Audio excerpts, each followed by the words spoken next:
60세가 넘으면 인생이 두 갈래로 나뉘게 됩니다.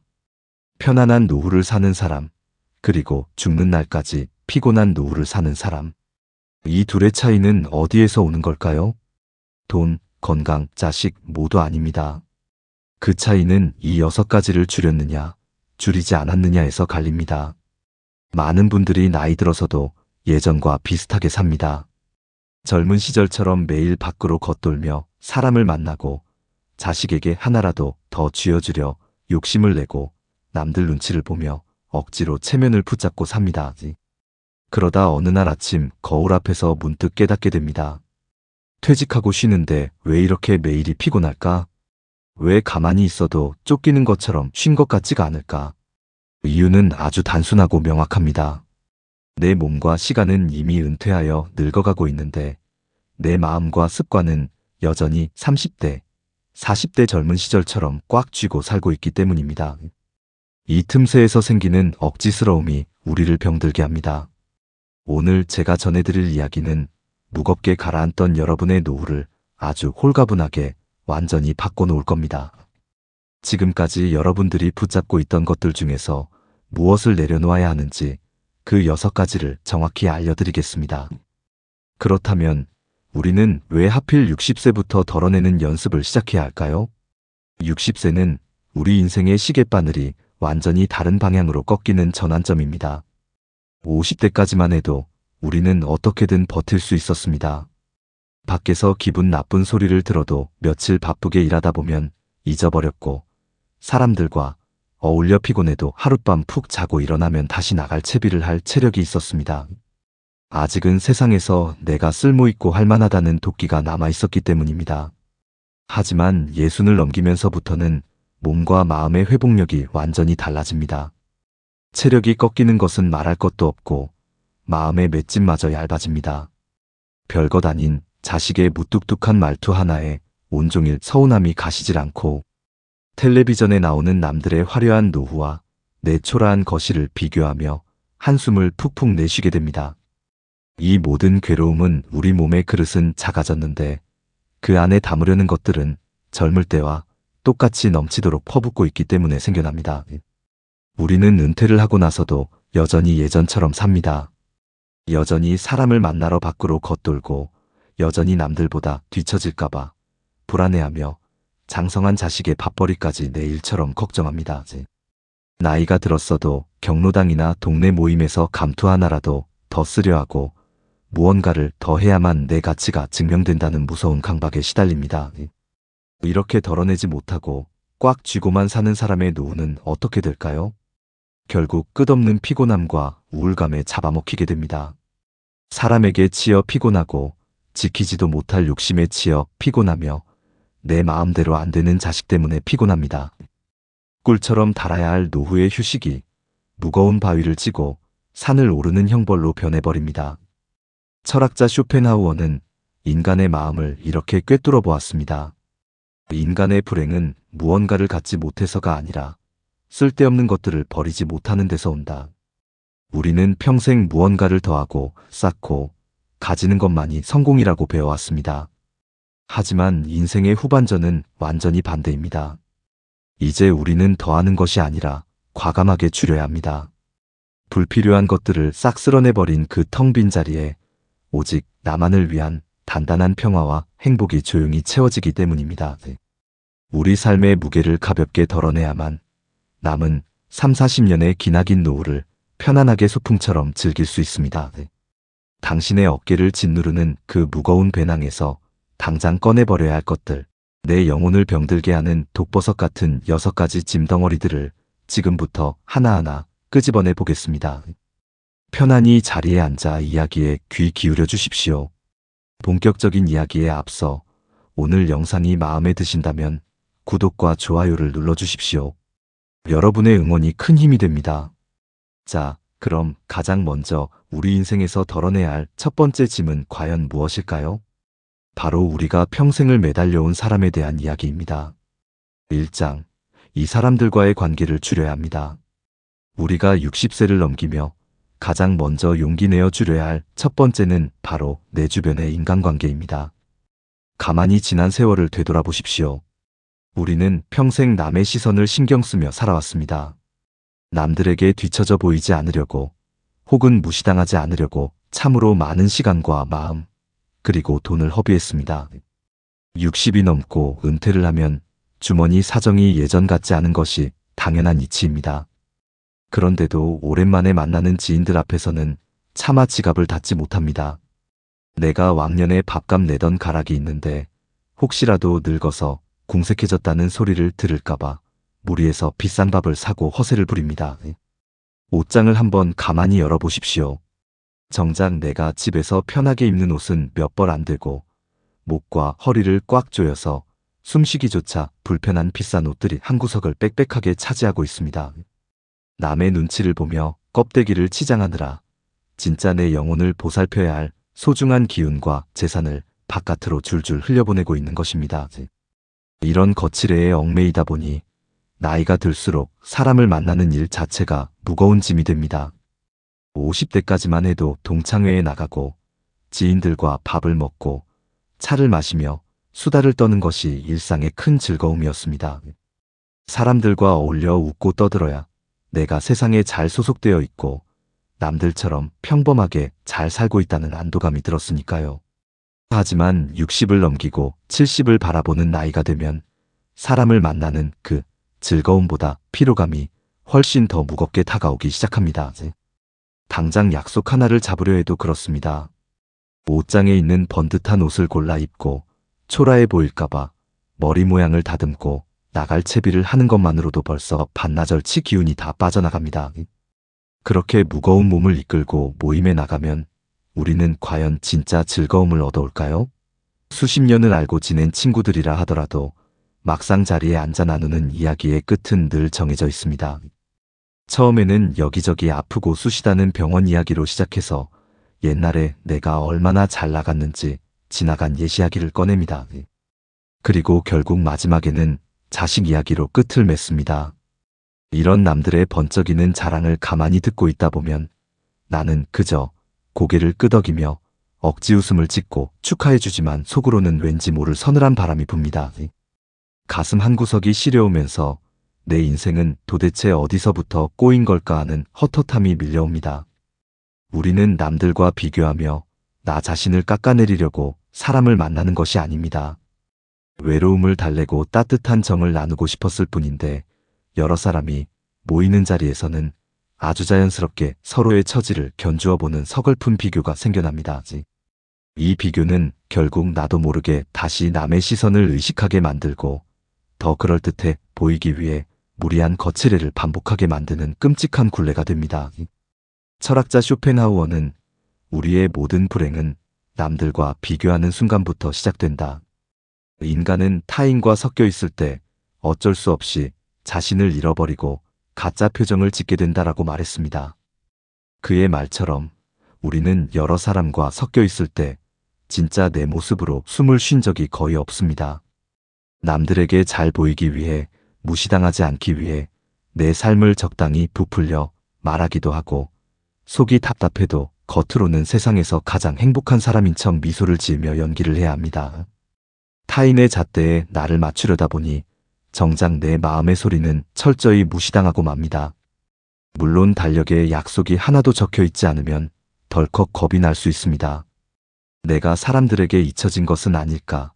내 성격이 모나서 늙은 외톨이가 된 것은 아닐까? 불안해하며 연락처를 의미 없이 위아래로 훑어보기도 합니다. 하지만 60세가 넘어서 찾아오는 이 고요함은 세상으로부터 버림받은 것이 절대 아닙니다.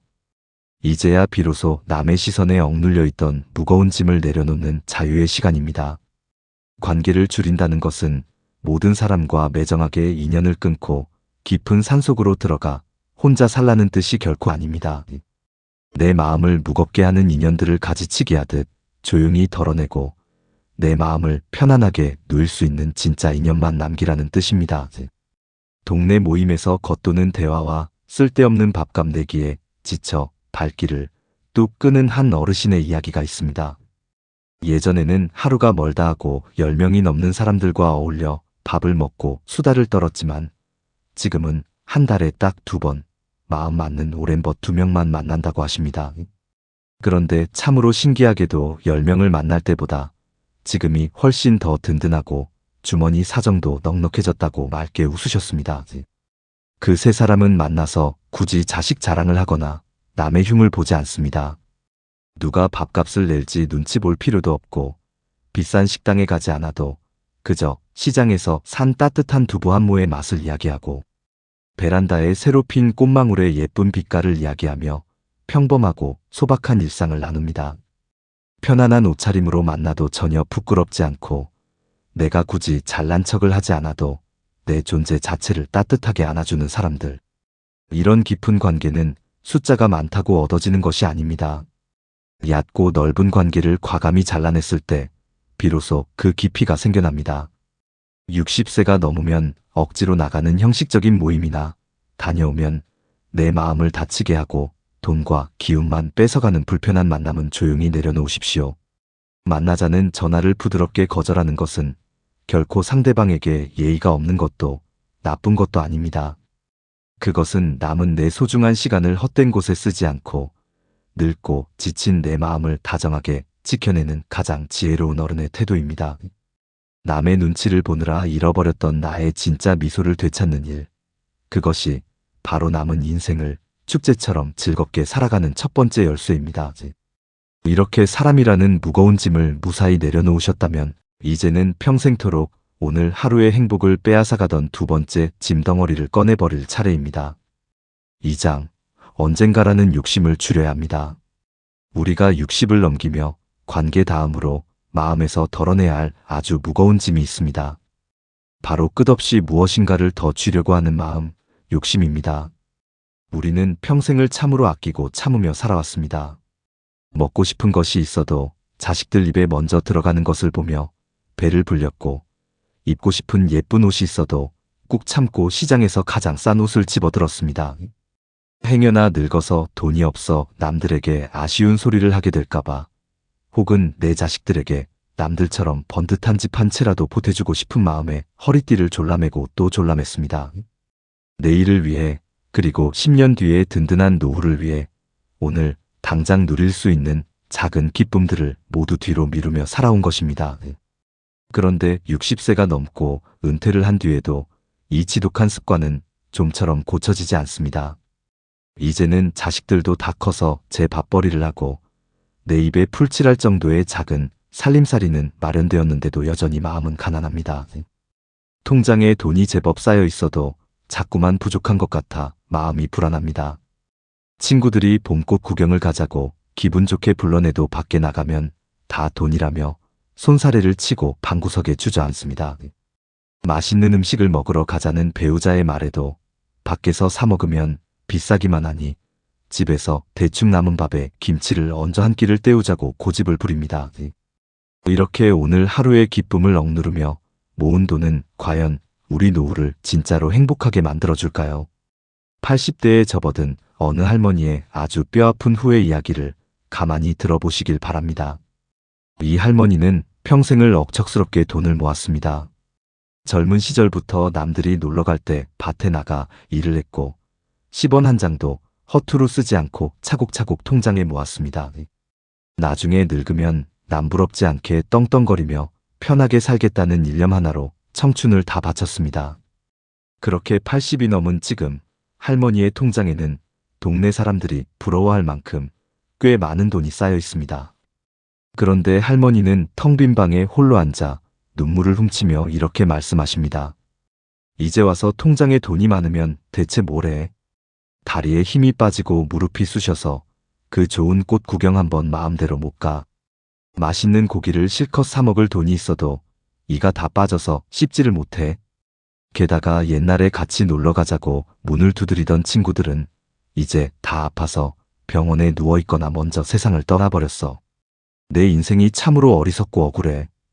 미래를 위해 꽉 움켜쥐기만 하느라 정작 2번 다시 돌아오지 않을 젊음과 건강, 그리고 다정한 친구들을 모두 잃어버린 것입니다.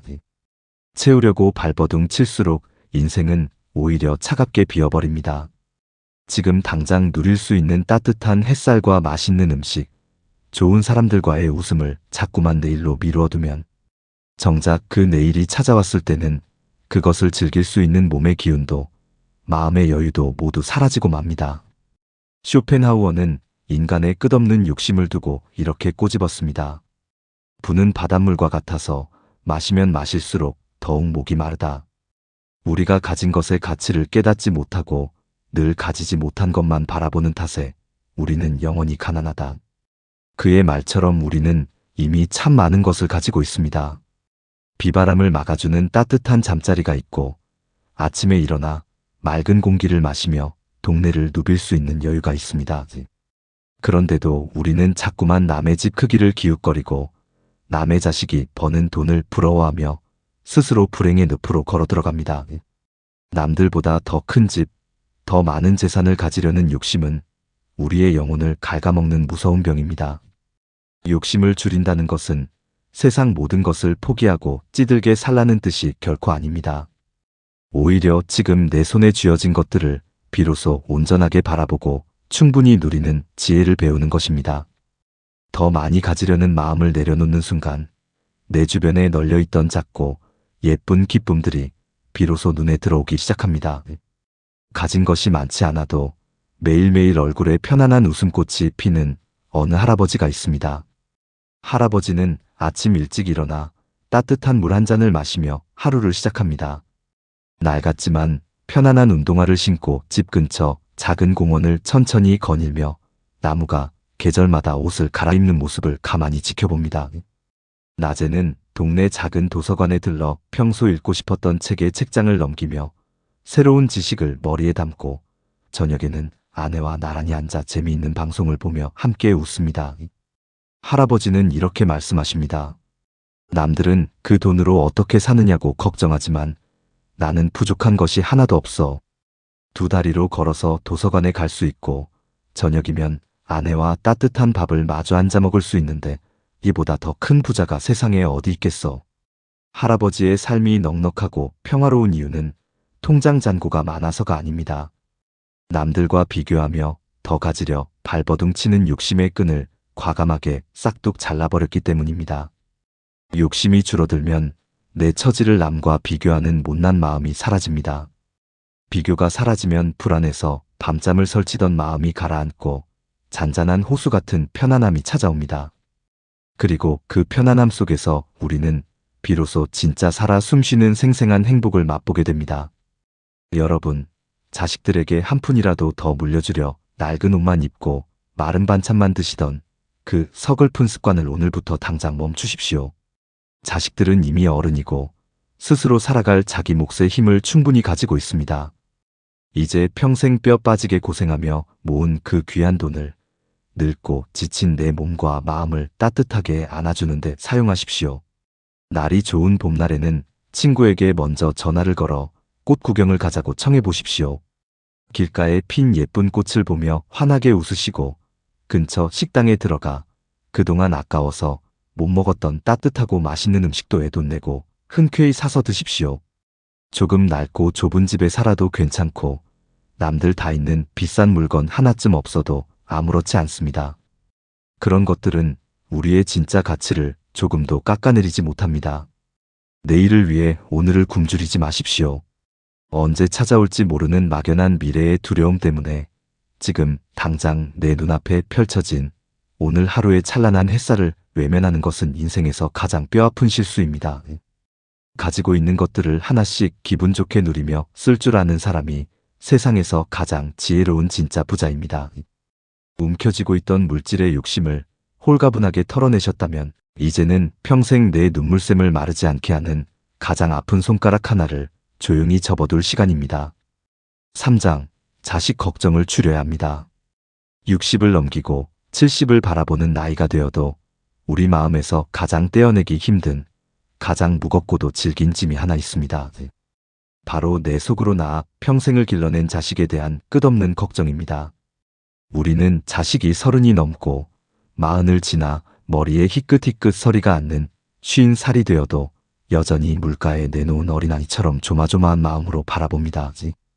밥은 제때 잘 챙겨 먹고 다니는지, 험한 바깥 세상에서 이리저리 치이며 밥벌이는 잘 버텨내고 있는지, 손주들 키우느라 허리가 휘지는 않는지, 나중에 늙어서 고생하지 않게 돈은 알뜰하게 잘 모으고 있는지, 눈을 뜨고 있는 모든 시간 동안 자식의 안위를 살피느라 우리 머릿속은 단 하루도 편하게 쉴 날이 없습니다. 하지만 가만히 한번 생각해 보십시오. 우리가 사랑이라는 이름으로 포장해서 끊임없이 쏟아내는 그 무거운 걱정들이 정작 세상의 무게를 견디며 치열하게 살아가는 자식들에게는 어떤 의미로 다가갈까요? 자식들 역시 팍팍한 현실 속에서 살아남기 위해 매일매일 숨이 턱에 차도록 최선을 다해 뛰고 있습니다. 그런데 힘들게 바깥일을 마치고 돌아온 저녁, 부모에게서 걸려온 전화 한 통에 위로를 받기는커녕 꼬리에 꼬리를 무는 걱정과 잔소리를 듣게 되면 어떨까요? 부모의 그 애틋한 마음이 자식의 어깨를 짓누르는 또 다른 무거운 짐 덩어리로 변해버리고 맙니다. 70대 후반에 접어드신 어느 어머니의 가슴 아픈 이야기를 들려드리겠습니다. 이 어머니는 남편을 일찍 여의고 평생 꾸준히 일을 마다하지 않으며 아들 하나를 눈물겹게 키워내셨습니다. 아들이 40을 훌쩍 넘겨본 듯한 가정을 꾸렸는데도 어머니의 걱정은 도무지 끝날 줄을 몰랐습니다. 하루가 멀다 하고 전화를 걸어 직장 일은 무탈한지, 애들 교육비는 어떻게 감당하는지, 빚은 다 갚아가냐며 쉴 새 없이 캐물으셨습니다. 그러던 어느 날 바깥일에 치여 숨이 턱턱 막히게 고달프던 아들이 어머니의 전화를 받고 그만 참았던 숨을 터뜨리듯 차갑게 내뱉고 말았습니다. 엄마, 저 이제 40도 훌쩍 넘은 어른이에요. 제 가정이고 제 인생이니까 알아서 책임지고 잘 살게요. 제발 제 걱정 그만하시고 이제 엄마 인생 좀 편하게 사세요. 제 전화만 기다리시니까 저도 마음이 무거워서 살 수가 없어요. 그 차가운 말을 들은 어머니는 전화를 끊고 며칠 동안 밥도 넘기지 못한 채 소리 없이 우셨다고 합니다. 내가 평생 피와 땀을 갈아 넣어 키웠건만 내 걱정이 듣기 싫어 저렇게 매정하게 굴다니. 서운함과 허탈함에 가슴이 속절없이 무너져 내리는 듯 했습니다. 하지만 며칠을 알아누워 가만히 지난 날을 되돌아보니 몹시 섭섭하기는 해도 아들의 말이 틀린 구석이 하나도 없다는 것을 조용히 깨달으셨습니다. 정작 자신은 맘 편히 만날 친구도 하나 없고 재미있게 즐길 소일거리도 전혀 없이 오직 아들이 언제 전화해 주려나 전화기만 하염없이 바라보며 텅 빈 인생을 살고 있었던 것입니다. 어머니는 굳게 마음을 먹고 아들에게 전화를 걸어 이렇게 말씀하셨습니다. 그래, 내 말이 다 맞다. 이제부터 너는 네 인생을 살아라. 엄마도 이제부터 남은 내 인생을 챙기며 살련다. 그날 이후 어머니는 거짓말처럼 아들에게 먼저 전화를 거는 일을 뚝 끊으셨습니다. 대신 예전에 친하게 지내던 동네 이웃들에게 연락해 산책을 다니기 시작했고 동네 회관에 나가 노래도 배우며 바쁘게 하루하루를 채워가셨습니다. 그런데 참으로 신기한 일이 벌어졌습니다. 어머니가 먼저 연락을 하지 않고 본인의 일상을 밝게 즐기며 살아가자 오히려 아들 쪽에서 먼저 전화가 오기 시작한 것입니다. 엄마, 요즘은 왜 전화 안 하세요? 어디 편찮으신 데는 없고요? 이번 주말에 애들 데리고 엄마가 좋아하시는 고기 사들고 갈게요. 어머니가 꽉 움켜쥐고 있던 걱정의 끈을 탁 놓아버리자 아들은 짓눌려 있던 부담감에서 벗어나 비로소 진짜 부모를 향한 깊고 편안한 사랑을 느끼게 된 것입니다. 놓아주니 오히려 더 가깝고 애틋해진 것입니다. 철학자 쇼펜하우어는 이렇게 말했습니다. 추운 겨울날 고슴도치들은 얼어 죽지 않기 위해 서로의 온기를 찾아 바짝 모여든다. 하지만 이내 서로의 날카로운 가시에 찔려 아픔을 느끼고 화들짝 놀라 다시 떨어지게 된다. 사람과 사람 사이의 관계도 이와 같아서 아무리 사랑하는 사이라도 적당한 거리를 유지해야만 서로 상처를 주지 않고 따뜻한 온기만을 나눌 수 있다는 말입니다. 그렇습니다. 우리는 너무 사랑한다는 이유로 자식에게 지나치게 가까이 다가가서 내 걱정이라는 뾰족한 가시로 자식의 연약한 마음을 끊임없이 찌르고 있었던 것입니다. 60세가 넘으면 이제는 자식을 마음의 품에서 과감하게 밀어내고 놓아주어야 합니다. 자식은 이미 세상의 거센 비바람을 스스로 맞으며 견뎌낼 수 있는 튼튼한 어른입니다. 우리가 늙고 기운 빠진 몸으로 그들의 무거운 짐을 대신 짊어질 수도 없고 내일 당장 그들 앞에 펼쳐질 험난한 길을 대신 걸어가 줄 수도 없습니다. 그렇다면 우리의 남은 노후에 이 끈질긴 자식 걱정을 어떻게 끊어낼 수 있을까요? 오늘 당장 일상에서 실천할 수 있는 3가지 마음 비우기 연습을 제안해 드립니다. 첫째, 궁금한 마음이 목 끝까지 차올라도 먼저 전화를 걸어 묻는 것을 꼭 참아 보십시오. 아무리 답답해도 자식이 먼저 안부 전화를 걸어올 때까지 가만히 기다려주는 넉넉한 기다림이 필요합니다. 무소식이 희소식이라는 옛말은 인생의 오랜 진리입니다. 연락이 없다는 것은 자식이 제 밥벌이를 하느라 아무 탈 없이 아주 바쁘게 잘 살고 있다는 가장 좋은 증거입니다. 둘째, 자식과 대화를 나눌 때는 내 생각이나 충고를 절대 앞세우지 마십시오. 거기엔 돈을 쓰면 안 된다. 애들은 그렇게 키우는 게 아니다라며 가르치려 들지 마십시오. 자식이 힘들다고 하소연을 할 때는 그저 가만히 고개를 끄덕여주며 네가 참 고생이 많다. 너는 어릴 때부터 슬기로웠으니 알아서 잘 헤쳐나갈 거다라며 짧고 따뜻하게 등만 두드려 주십시오. 늙은 부모의 묵묵한 믿음 한마디가 100번의 뾰족한 잔소리보다 훨씬 더 큰 위로와 기운을 불어넣어 줍니다. 셋째, 자식을 향해 뻗어있던 그 애타는 시선과 기운을 이제는 오롯이 나 자신에게로 돌려주십시오. 자식이 뭘 먹고 다닐지 걱정할 시간에 늙고 지친 내 입에 들어갈 따뜻하고 부드러운 반찬을 정성껏 다듬으십시오. 자식이 돈 때문에 고생할까봐 전전긍긍할 시간에 가벼운 신발을 신고 동네를 산책하며 내쑤시는 무릎과 약해진 다리 근육을 보살피십시오. 부모가 자신의 삶을 편안하고 기쁘게 챙기며 건강하게 살아주는 것. 그것이야말로 자식들의 어깨를 가장 가볍게 만들어주는 세상에서 제일 위대한 사랑이자 자식에게 짐이 되지 않는 최고의 배려입니다. 내가 꽉 쥐고 있던 무거운 책임감을 내려놓으면 내 마음은 깃털처럼 가벼워집니다. 그리고 그 부담 없는 넉넉한 거리감 속에서 부모와 자식은 남은 평생 동안 서로를 진심으로 그리워하고 애틋하게 아끼는 가장 아름다운 인연으로 남게 될 것입니다. 자, 이제 내 곁을 떠나는 자식을 편안하게 웃으며 보내주셨다면 이제는 내 발목을 꽉 쥐고 놓아주지 않는 또 다른 질긴 끈 하나를 싹둑 잘라내야 할 차례입니다. 4장, 과거에 대한 집착을 줄여야 합니다. 우리가 나이가 들면서 또 하나 무겁게 짊어지고 가는 짐이 있습니다. 바로 지나간 어제, 즉 과거에 대한 끈질긴 집착입니다. 늙어갈수록 사람들은 자꾸만 고개를 돌려 지나온 발자국을 뒤돌아보는 버릇이 생깁니다. 그때 참 좋았는데, 내가 젊었을 때는 펄펄 날았는데 하며 아름다웠던 시절을 그리워합니다. 하지만 이런 그리움보다 우리 영혼을 더 깊이 병들게 하는 것은 바로 뼈저린 후회와 지독한 원망입니다.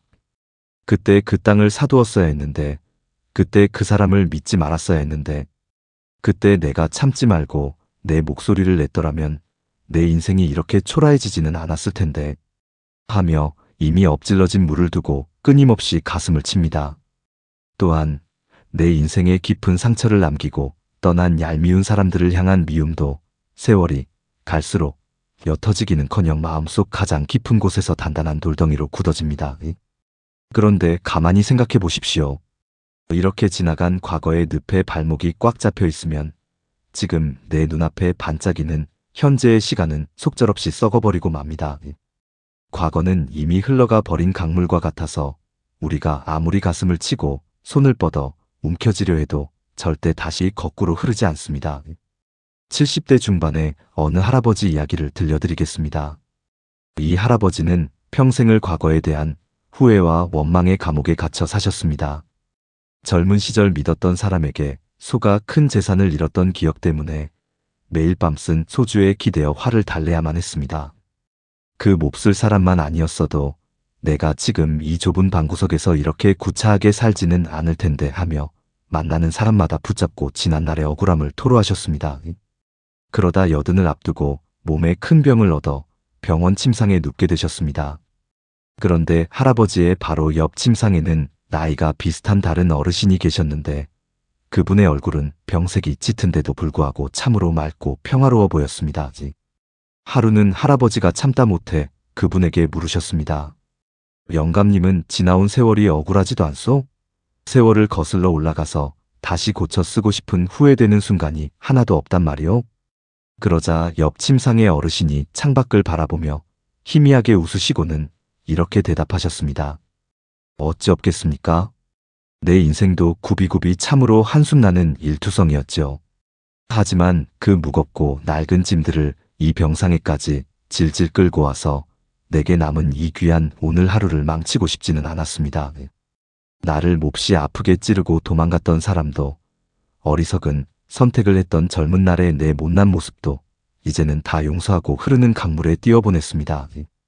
내 마음에서 지나간 찌꺼기들을 다 비워내고 나니 참으로 신기하게도 숨쉬기가 한결 편안해지더이다.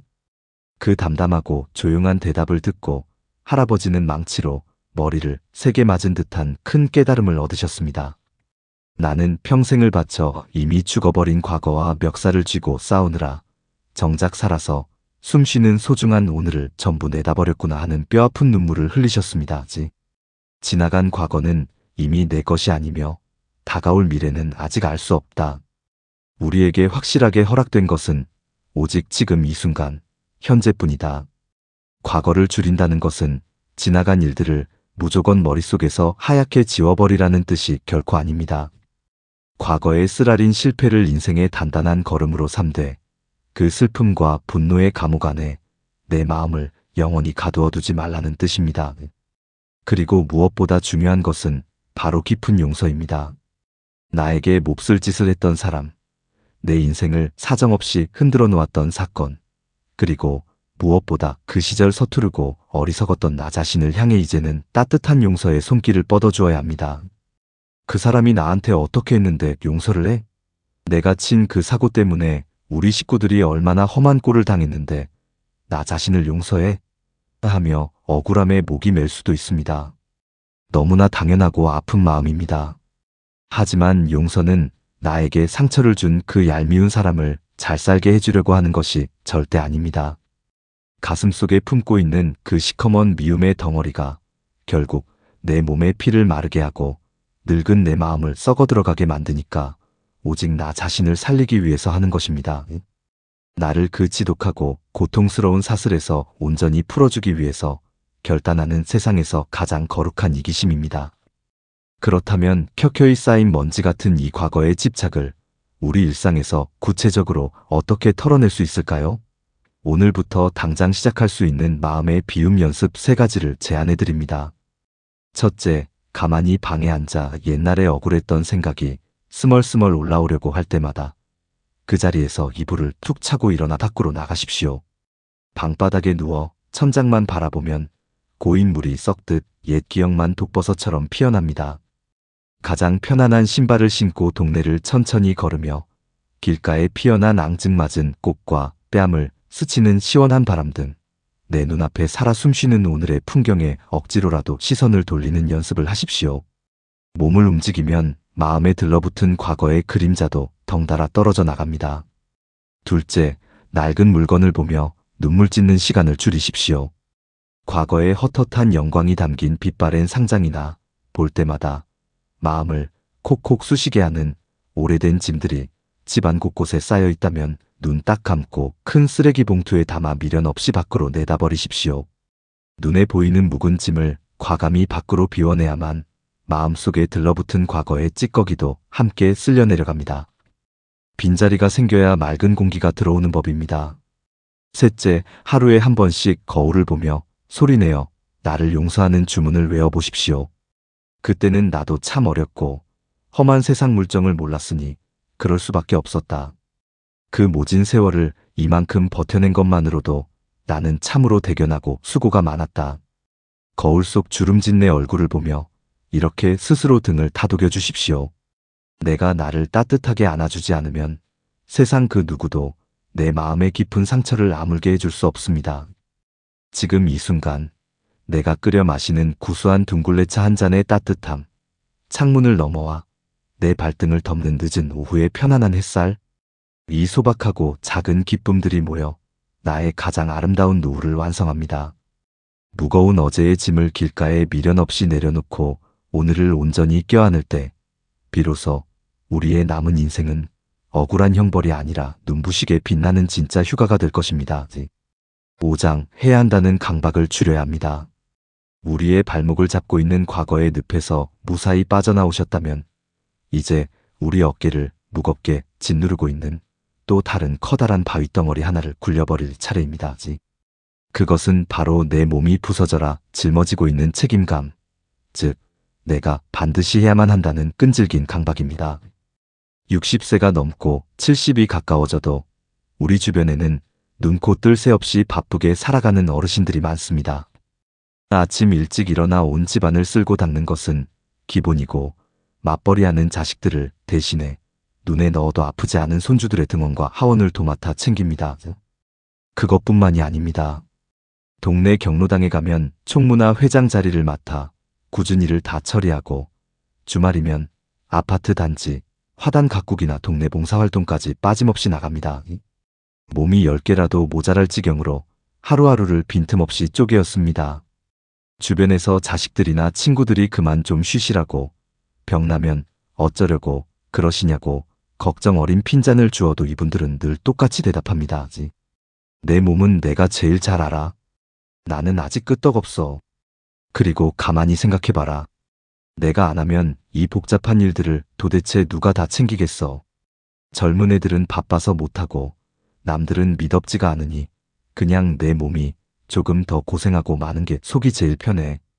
책임감이 강하고 평생을 성실하게 살아오신 분일수록 이런 마음을 내려놓기가 참으로 쉽지 않습니다. 하지만 이 단단한 책임감은 내 몸이 아직 젊고 튼튼할 때는 빛나는 훈장이지만 늙고 기운이 빠진 노년에는 내 목을 조르는 가장 무서운 올가미가 됩니다. 70대 중반의 어느 할머니 이야기를 가만히 들어보십시오. 이 할머니는 참으로 부지런하고 마음씨가 고운 분이셨습니다. 일주일에 사흘은 막내딸 집에 가서 어린 손주를 정성껏 돌보았고 동네 부녀회에서도 늘 앞장서서 꾸준히 일을 도맡았습니다. 명절이나 제사가 다가오면 며칠 전부터 홀로 시장을 보고 음식 장만을 하느라 허리를 한번 제대로 펴지 못하셨습니다. 다들 이제는 음식도 좀 사서 하고 쉬라고 말렸지만 내 식구들 입에 들어가는 건 내 손으로 직접 다듬어야 직성이 풀린다며 고집을 꺾지 않으셨습니다. 그러던 어느 비 오는 날이었습니다. 어린이집에서 손주를 데려오라는 딸의 전화를 받고 급하게 우산을 들고 밖을 나서던 할머니는 그만 미끄러운 아파트 계단에서 발을 헛디뎌 크게 넘어지고 마셨습니다. 평소 무리해서 헐어있던 무릎과 허리에 큰 충격이 가해졌고 결국 병원에 실려가 몇 달을 꼼짝없이 침대에 누워 지내야만 했습니다. 병상에 가만히 누워 천장을 바라보며 할머니는 눈물을 뚝뚝 흘리셨습니다. 내가 다 지키고 보살피려고 그렇게 아등바등 살았는데 내 몸 하나 덜컥 망가지고 나니까 손주 돌보는 일도 동네 봉사도 집안 대소사도 아무것도 할 수 없는 쓸모없는 늙은이가 되어버렸네. 내가 안 하면 당장 큰일이 날 줄 알았는데 내가 병원에 누워 있어도 세상은 아무 일 없다는 듯이 참으로 잘만 돌아가는구나. 내가 몹시 어리석고 교만했어. 우리가 모든 것을 짊어지려 하는 그 지독한 강박의 밑바닥에는 사실 내가 아니면 안 된다는 아주 무서운 착각이 숨어 있습니다. 쇼펜하우어는 노년의 삶을 향해 이렇게 경고를 남겼습니다. 젊은 시절의 미덕이 노년에 와서는 허물이 되기도 한다. 늙은 몸으로 젊은이의 짐을 다 짊어질 수 있다고 착각하는 것은 스스로의 삶을 무너뜨리는 짓이다. 진짜 인생의 지혜는 내가 할 수 없는 육체의 한계를 겸손히 인정하고 자연의 부름에 따르는 데 있다. 강박을 줄인다는 것은 내가 짊어진 책임을 모른 채 하고 뻔뻔하게 살라는 뜻이 결코 아닙니다. 이기적이고 매정하게 식구들을 모른 채 하라는 뜻은 더더욱 아닙니다. 지금 내 몸과 마음이 감당할 수 있는 만큼만 무리하지 않고 아주 천천히 걸어가라는 뜻입니다. 이른을 넘긴 어느 할아버지의 이야기를 들려드리겠습니다. 이 할아버지는 예전에는 집안의 전구가 하나 나가고 수도꼭지가 조금만 고장 나도 사람을 부르지 않고 본인이 사다리를 타고 올라가 다 고치셨습니다. 동네 골목도 매일 아침 혼자 빗자루를 들고 쓸었습니다. 하지만 지금은 그 모든 것을 조용히 내려놓으셨습니다. 형광등이 나가면 아들에게 전화를 걸어 주말에 오면 좀 갈아달라고 부탁하고 무거운 짐이 있으면 관리실 직원을 불러 도움을 청하십니다. 할아버지도 처음에는 몸이 아직 성한데 자꾸 다른 사람의 손을 빌리려니 남들에게 짐이 되는 것 같고 스스로 한없이 늙어버린 것 같아 마음이 서글펐다고 합니다. 하지만 막상 내가 한 발짝 뒤로 물러나니 참으로 신기한 일이 벌어졌습니다. 내가 늙어서 못하겠다고 도와달라 하니 바쁜 아들이 와서 손을 보태고 젊은이들이 자기 몫을 찾아서 하더이다. 내가 나서지 않으니 오히려 동네 사람들도 자기 일처럼 치우고 고쳐가며 살아요. 내가 이 집안과 동네를 다 책임져야 한다는 생각은 참으로 어리석은 노인의 고집이었지 뭡니까? 60세가 넘으면 내 몸 안에서 조용한 신호를 끊임없이 보냅니다. 오늘 하루는 뼈마디가 쑤시니 집에서 꼼짝 말고 좀 쉬어라. 다리에 힘이 빠지니 이 무거운 짐은 절대 내 혼자 들지 말아라. 내 늙은 몸이 다정하게 보내는 이 정직하고 소중한 속삭임을 결코 모른 채 무시하지 마십시오. 나 혼자 무리를 하다가 한번 크게 다치거나 병을 얻게 되면 그동안 정성껏 지켜왔던 모든 소중한 일상들을 단숨에 다 잃어버리고 맙니다. 그것이야말로 정작 자식들에게 엄청난 걱정을 끼치고 내 맑은 노후를 차가운 감옥에 가두어버리는 가장 슬픈 일입니다. 남은 기나긴 세월 동안 우리가 할 일은 이 한 몸 무리에서 훌륭하게 남을 돕고 하루아침에 쓰러지는 것이 아닙니다. 기운이 닿는 데까지만 거들며 조금씩 아주 오래오래 건강하게 함께 살아가는 것입니다. 그렇다면 우리의 등뼈를 짓누르는 이 강박의 짐을 오늘부터 어떻게 덜어낼 수 있을까요? 아주 작고 소박하게 시작할 수 있는 3가지의 마음가짐 연습을 권해드립니다. 첫째, 하루에 한 번씩 아주 분명하고 단호하게 거절하는 연습을 시작하십시오. 자식이 바쁘다며 오늘 손주를 잠깐 돌봐달라고 다급하게 연락을 할 수도 있고, 모임에서 이것 좀 맡아달라고 누군가 등 떠밀어 억지로 감투를 씌우려 할 수도 있습니다. 그때마다 속으로 꾹 참고 알겠다고 대답하지 마시고, 나 오늘은 몸이 여기저기 쑤시고 피곤해서 도저히 안 되겠다며 당당하고 뻔뻔하게 거절하십시오. 거절은 죄를 짓는 일이 아닙니다. 다른 사람들이 자기 몫의 책임을 스스로 지도록 훌륭한 어른의 모습을 보여주는 거룩한 행동입니다. 둘째, 매주 하던 무거운 일들을 절반으로 뚝 잘라내십시오. 일주일에 사흘을 꼬박꼬박 돌보던 손주도 이제는 일주일에 한 번만 돌보겠다고 부드럽게 선언하십시오. 매주 나가던 동네 꽃밭 가꾸기나 경로당 일도 한 달에 한 번으로 과감히 줄여보십시오. 남은 시간에는 따뜻한 물을 끓여 마시며 시큰거리는 무릎 관절을 주무르고 내 몸을 먼저 보살피는데 오롯이 쏟으십시오. 봉사하고 헌신하는 일은 내가 가장 건강하고 기운이 넘칠 때 하는 것이 진짜 좋은 법입니다. 셋째, 이 일을 꼭 당장 해야만 한다는 급한 생각을 둥글게 쓰다듬어 주십시오. 청소해야 할 곳이 거실 구석에 먼지로 수북이 쌓여 있어도 오늘 내일 당장 안 치운다고 해서 지구가 멸망하지 않습니다. 오늘 하루 피곤하면 대충 눈으로만 바닥을 훔치고 그냥 모른 채 하고 푹 누워 쉬십시오. 오늘 할 일은 내일로 넉넉하게 미뤄도 우리 집은 참으로 무탈하다며 그 엉성하고 헐렁한 스스로의 모습을 그저 가만히 안아주십시오. 이렇게 꽉 쥐고 있던 생각의 고삐를 조용히 내려놓으면 놀랍게도 늘 아팠던 우리 몸이 눈에 띄게 편안해집니다. 몸의 병이 깊어지지 않으면 마음의 우울함도 슬며시 짐을 싸서 도망갑니다. 어깨를 짓누르던 돌덩이를 과감하게 길가에 버리고 나면 굽었던 허리가 곧게 펴지고 숨쉬기가 한결 맑아집니다. 무엇을 반드시 해내야만 한다는 쫓기는 하루가 온전히 내 마음이 가는 대로 물 흐르듯 흘러가는 여유로운 시간으로 바뀌게 됩니다. 이것이야말로 억만금을 주어도 절대 살 수 없는 진짜 행복한 노후의 첫걸음입니다. 6장. 쓸데없는 껍데기는 벗어던지고 체면을 추려야 합니다. 우리가 앞서 짊어지고 있던 벅찬 책임감의 무게를 무사히 덜어내셨다면 이제 우리 영혼을 가장 피곤하게 올가매고 있는 마지막 질긴 끈 하나를 싹둑 끊어낼 차례입니다. 그것은 바로 평생토록 남의 시선을 의식하며 겹겹이 껴입고 살아온 무거운 갑옷, 즉 체면입니다.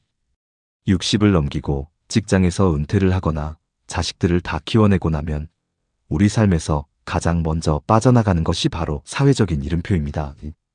사장님, 부장님, 사모님 하며 남들이 허리를 굽혀 불러주던 화려한 직함은 은퇴와 동시에 낡은 종이 쪼가리가 되어버립니다. 그런데 참으로 안타깝게도 내 몸은 이미 그 자리를 떠났는데 마음은 여전히 그 번쩍이던 왕년의 의자에 앉아 내려오지 못하는 분들이 참으로 많습니다. 동네 모임이나 옛 동료들을 만나는 자리를 가만히 떠올려 보십시오. 이제는 다들 빤한 연금으로 한 달을 쪼개어 살아가는 비슷한 처지인데도 지갑을 여는 순간만큼은 어떻게든 지지 않으려 묘한 눈치 싸움을 벌입니다. 내가 왕년에 이 무리에서 밥값 내던 가락이 있는데 이제 와서 돈이 없어 뒷전으로 물러난다는 소리를 들을까봐 겁이 나는 것입니다. 그래서 결국 무리에서 비싼 밥값을 혼자 다 계산하고 호탕하게 껄껄 웃습니다. 사람들이 회장님, 사장님 하며 굽신거리고 축혀 세워주는 그 달콤한 체면의 맛에 취해 당장 며칠치 생활비를 허공에 날려버리는 것입니다. 그렇게 남들 앞에서는 떵떵거리며 지갑을 열었지만 막상 텅 빈 집으로 돌아오면 현실은 참으로 차갑고 씁쓸합니다. 오늘 쓴 밥값을 메꾸느라 며칠 동안은 시장에서 싼 두부 한 모 사는 것조차 망설여지고 저녁 상에는 구운 김 한 장에 식은 밥을 올려 대충 끼니를 때워야 합니다. 남의 눈에 비치는 내 모습을 그럴듯하게 포장하려다 정작 내 귀한 육신과 일상을 가난하고 처량하게 내팽개쳐버리는 꼴입니다. 이 무서운 체면은 바깥 사람들 앞에서뿐만 아니라 가장 가깝고 편안해야 할 내 식구들 앞에서도 늙은 부모의 숨통을 꽉 조여옵니다. 명절날 며느리나 사위가 아이들을 데리고 인사를 하러 올 때를 떠올려 보십시오. 내 주머니 사정은 넉넉하지 않고 쑤시는 무릎을 고칠 병원비도 빠듯한데 행여나 며느리나 사위 속으로 늙은 부모가 궁색해 보일까봐 무리해서 빳빳한 큰돈을 봉투에 넣어 손주들 손에 쥐어줍니다. 식사하러 나가서도 가장 비싸고 좋은 음식을 사 먹이고는 정작 며칠 뒤 병원에 가야 할 때는 돈이 아까워 참으며 파스 한 장으로 시린 무릎을 달랜다. 어른으로서 굽히고 싶지 않은 알량한 자존심 없는 티를 내면 무시당할지도 모른다는 깊은 두려움이 우리 스스로를 이토록 가혹하게 갉아먹고 있는 것입니다. 쇼펜하우어는 타인의 시선에 목을 매는 인간의 어리석음을 향해 이렇게 말했습니다. 우리는 다른 사람들과 같아지기 위해 혹은 타인의 눈에 그럴듯하게 보이기 위해 우리 인생의 4분의 3을 잃어버린다. 타인의 시선에 얽매여 남의 잣대로 나를 평가하는 순간 인간은 스스로 끔찍한 노예가 된다. 그렇습니다. 남들이 나를 어떻게 생각할지 두려워하며 지갑을 열고 억지 웃음을 짓는 순간 우리는 내 인생의 떳떳한 주인이 아니라 남의 눈치를 살피는 피곤한 노예로 전락하고 맙니다. 젊은 시절에는 사회생활을 하고 처자식을 먹여 살리기 위해 억지로라도 번듯한 체면이라는 껍데기를 뒤집어 써야만 했습니다. 그래야만 험한 세상에서 얕보이지 않고 무사히 살아남을 수 있었으니까요. 하지만 60세가 넘은 지금 우리는 더 이상 누구에게 잘 보일 필요도 없고 누구에게 내 능력을 증명하며 굽신거릴 이유도 전혀 없습니다. 세상에 무거운 의무를 다 마친 지금이야말로 평생 나를 옥죄던 그 답답한 체면의 껍데기를 훌훌 벗어던지고 가장 홀가분하고 편안한 진짜 내 모습으로 살아갈 수 있는 인생의 유일한 황금기입니다. 그렇다면 우리를 가난하고 병들게 만드는 이 쓸데없는 체면과 자존심을 어떻게 내려놓을 수 있을까요? 오늘 당장 밖으로 나가 실천할 수 있는 3가지의 마음 비우기 연습을 제안해 드립니다. 첫째, 모임에서 지갑을 닫고 각자 밥값을 나누어 내는 것을 결코 부끄러워하지 마십시오. 친구나 지인들을 만날 때 누가 밥값을 낼지 눈치를 보거나 무리해서 카드를 내밀지 마십시오. 오늘 먹은 차 한 잔, 밥 한 끼의 값은 각자의 주머니 사정에 맞게 아주 정확하고 깔끔하게 나누어 내자고 먼저 웃으며 제안하십시오. 남의 돈을 빌려 허세를 부리는 것보다 내 분수에 맞게 내 몫을 치르고 당당하게 뒤돌아서는 뒷모습이 수백 배는 더 품격있고 멋진 어른의 태도입니다. 진정한 친구라면 밥값을 내주지 않는다고 곁을 떠나지 않습니다. 오히려 각자 돈을 내는 편안함 덕분에 더 오래 흉물 없이 만날 수 있게 됩니다. 둘째, 나를 소개할 때 지나간 왕년의 직함을 입 밖으로 절대 꺼내지 마십시오. 새로운 사람을 만나거나 동네 이웃과 대화를 나눌 때 내가 예전에 무슨 회사의 사장이었는데 내가 젊었을 때는 이런 큰일을 하던 사람인데 하는 지나간 자랑을 과감히 삼키십시오. 늙어서 과거의 이름표를 들이미는 것만큼 속이 텅 비어 보이는 행동은 없습니다. 그냥 지금 동네 공원을 걷기 좋아하고 따뜻한 둥글레차를 즐겨 마시는 소박한 동네 어르신으로 나를 담백하게 소개하십시오. 껍데기를 자랑하지 않아도 당신의 부드러운 눈빛과 따뜻한 말투 자체에서 감출 수 없는 귀한 품위가 배어나옵니다.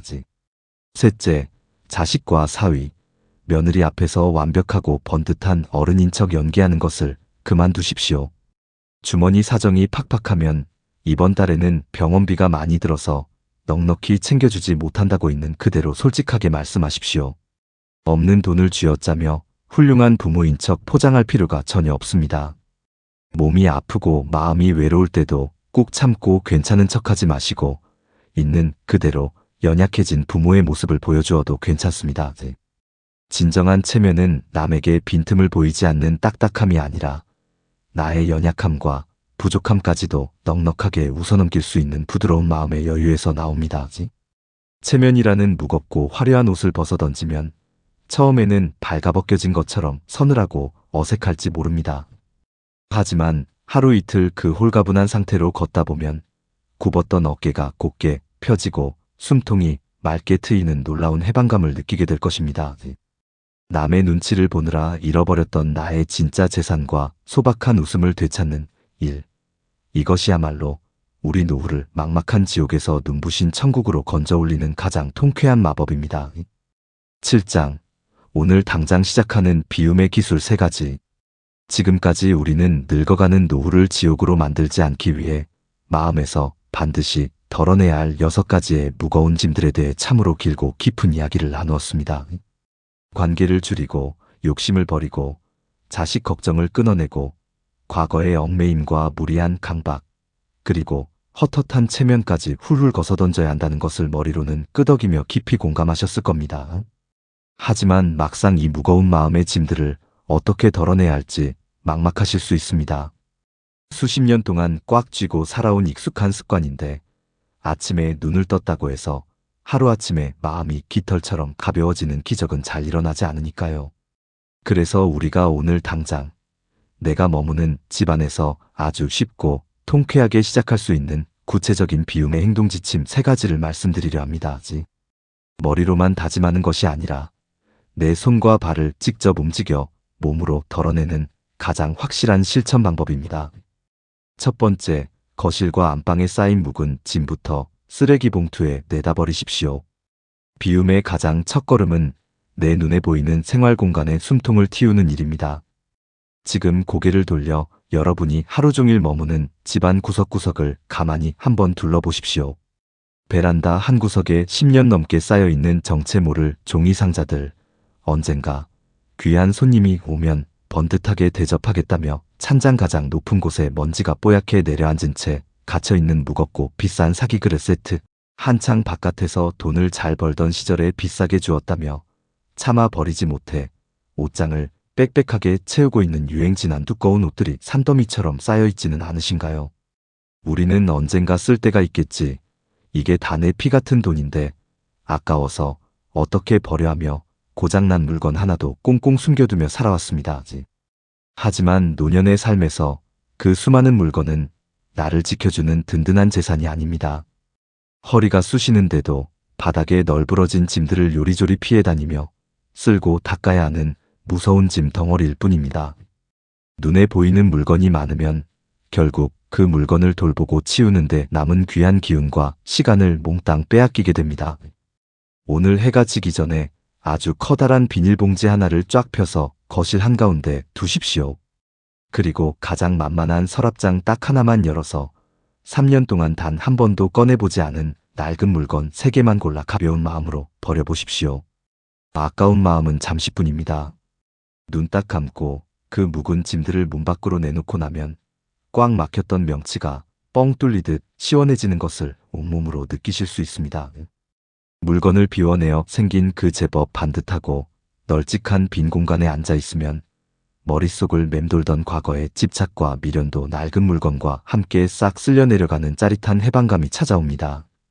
두 번째, 휴대전화 연락처와 벽에 걸린 달력의 일정을 지우개로 지우십시오. 우리가 앞서 관계와 강박을 줄여야 한다고 수없이 다짐했지만 시도 때도 없이 울리는 휴대전화와 달력에 빼곡히 적힌 경조사 일정 앞에서는 마음이 또 속절없이 흔들립니다. 오늘 저녁 따뜻한 차 한 잔을 끓여놓고 소파에 앉아 휴대전화의 연락처 목록을 맨 위에서부터 천천히 아래로 훑어보시길 바랍니다. 수백 명의 이름이 저장되어 있지만 정작 지난 1년 동안 내 마음을 털어놓고 따뜻한 밥 한 끼 나누어 먹은 사람이 과연 몇 명이나 되던가요? 이름을 보아도 얼굴조차 가물가물한 사람, 만나면 내 흉을 보거나 돈 자랑만 늘어놓아 기운을 빼앗는 사람, 억지로 체면을 차려야만 하는 모임 사람들의 이름은 과감하게 삭제 버튼을 눌러 지워버리십시오. 내 전화기 속에서 그 사람의 이름을 지우는 작은 손가락의 움직임이 나를 옥죄던 가짜관계의 사슬을 끊어내는 아주 용기 있는 의식입니다. 벽에 걸린 달력도 마찬가지입니다. 가기 싫은데 억지로 체면 때문에 적어둔 먼 친척의 대소사나 눈치 보이는 모임 일정 위에는 붉은색 펜으로 쭉쭉 가로줄을 그어버리십시오. 못 간다고 짧게 연락을 남기면 그만입니다. 그리고 그렇게 지워버린 빈 날짜 위에는 오직 나를 위한 일정을 큼지막하게 새로 적어 넣으십시오. 오후 2시 따뜻한 햇볕 쬐며 동네 한 바퀴 걷기, 저녁 7시 내가 가장 좋아하는 연속극 보며 껄껄 웃기. 남에게 끌려다니던 피곤한 시간표를 지우고 내가 주인공이 되는 맑은 시간표로 다시 채워 넣는 것. 이것이 인간관계와 강박을 끊어내는 가장 통쾌하고 현실적인 방법입니다. 세 번째, 침묵을 연습하고 간섭의 말을 줄이십시오. 비움의 기술에서 가장 마지막으로 덜어내야 할 것은 바로 나의 입을 열어 쏟아내는 말들입니다. 나이가 들면 참으로 서글프게도 누군가 내 이야기를 들어주었으면 하는 마음에 자꾸만 말이 많아집니다. 앞서 말씀드린 자식에 대한 끝없는 걱정도 결국 잔소리라는 말로 튀어나오고 남들 앞에서의 얄팍한 체면도 왕년의 내 자랑이라는 헛헛한 말로 새어나옵니다. 내가 입을 열어 남의 인생에 간섭하려 들고 내 처지를 변명하려 할수록 내 안의 귀한 기운은 다 빠져나가고 주변 사람들은 피곤해서 슬금슬금 자리를 피하게 됩니다. 이제부터 자식들이나 지인들을 만날 때는 내가 먼저 말을 꺼내기 전에 입을 굳게 다물고 상대방의 말을 끝까지 들어주는 연습을 하십시오. 자식이 힘든 직장 이야기를 꺼내면 해결책을 가르치려 들지 말고 그저 고개만 깊게 끄덕여 주십시오. 친구가 굽은 허리가 아프다고 하소연을 하면 나도 아프다며 내 이야기를 꺼내지 말고 그저 손을 따뜻하게 쓰다듬으며 참으로 고생이 많다고 맞장구만 쳐주십시오. 내가 굳이 나서서 내세우고 간섭하지 않아도 세상은 참으로 평화롭게 잘 돌아갑니다. 침묵은 늙고 힘이 없어서 억눌리는 것이 결코 아닙니다. 내 입을 무겁게 닫고 남의 소리에 귀를 열어주는 넉넉한 침묵이야말로 쓸데없는 자존심과 자식에 대한 강박을 모두 비워낸 진정한 어른만이 가질 수 있는 가장 눈부시고 훌륭한 품격입니다. 묵은 짐을 버리고 피곤한 일정을 지우고 무거운 입을 닫는 이 세 가지의 작은 실천. 오늘 당장 시작하는 이 소박한 행동들이 여러분의 막막했던 노후를 가장 눈부시게 빛나는 보물창고로 바꾸어주는 마법의 열쇠가 될 것입니다. 이제 이야기를 마무리할 시간이 되었습니다. 오늘 이야기한 것들을 다 덜어내고 나면 내 인생이 너무 초라하고 텅 비어버리는 것은 아닐까 덜컥 겁이 나실 수도 있습니다. 하지만 인생의 진리는 참으로 오묘합니다. 무언가를 움켜쥐려 할 때는 모래알처럼 다 빠져나가지만 두 손을 활짝 펴고 과감하게 놓아버릴 때 비로소 그 빈자리에 세상에서 가장 맑고 눈부신 것들이 채워집니다. 쇼펜하우어는 이렇게 말했습니다. 우리가 불행한 이유는 너무 적게 가져서가 아니라 너무 많은 것을 버리지 못하기 때문이다. 진정한 평온은 마음의 빈방에서 태어난다. 불필요한 사람들을 지워낸 자리에는 나를 진심으로 아껴주는 단 한두 사람의 깊은 눈빛이 채워집니다. 쓰지도 못할 돈을 모으려는 욕심을 버린 자리에는 오늘 아침 식탁에 오른 따뜻한 밥 한 그릇의 위로가 채워집니다. 자식에 대한 애타는 걱정과 과거의 후회를 비워낸 자리에는 늙어가는 내 몸을 다정하게 쓰다듬어줄 넉넉한 휴식의 시간이 채워집니다. 해야 한다는 강박과 체면을 벗어던지면 비로소 깃털처럼 홀가분한 진짜 내 모습이 차오릅니다. 줄이는 것은 결코 내 삶을 포기하거나 뒷방으로 쓸쓸히 물러나는 일이 아닙니다.